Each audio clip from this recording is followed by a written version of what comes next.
Hello বন্ধুরা, তোমরা শোনো। আজকে আমার বৌমা আমাকে বকেছে। কেন বকেছে? আমাকে যে যে কাজ করতে দিয়ে গেছে সেসব কাজ আমি করিনি। ফোন ঘাটছিলাম। ফোন ঘাটছিলাম মানে কি, কমেন্টের অ্যান্সার দিচ্ছিলাম, যার জন্য আমার আজকে অসুবিধা হয়ে গেছে কাজ করতে। এই দেখো, আমার বিয়ে বাড়ি থেকে দেখো কত গাছ পাকা আম পাঠিয়েছে। দেখো কি সুন্দর খেতে লাগে। এটা হচ্ছে হিমসাগর আম, দারুণ দারুণ আম। দেখো আমগুলি দেখেছো কত বড় বড়। তারপরে গাছের মোচা দিয়েছে, এই দেখো গাছের মোচা, এটা দানা কালার মোচা। কি খাবে? চিলিশ।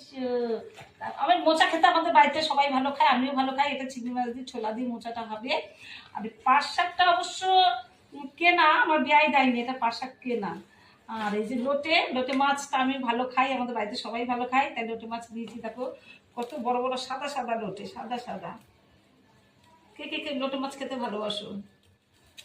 যে যে লোটে মাছ খেতে ভালোবাসো চলে আসো, আমার এখানে চলে এসো। কত হয়েছে ভিডিও। ও কুড়ে, তুমি কি খাচ্ছ? কুড়ের ভবের কুড়ে, এটা আমাদের বাড়ির। যাই বাড়ি থেকে আম পাঠিয়েছে, শুধু ওই করো, খালি খাওয়ায় আর বসে থাকে। আম পাঠিয়েছে, সেই আম আমাকে এক বৌমাই খেতে দিয়েছে। খেতে দিয়ে আমাকে বলে কুড়ে। তাহলে বুঝতে পারছো তো কি খাচ্ছি আমি? এটা আম খাচ্ছি, আমার বিয়াই বাড়ি আম। মধু মধু, কে খাবে মধু? মধু। চলে এসো চলে এসো। মধু মধু, সেই স্বাদ, সেই লেভেলের স্বাদ।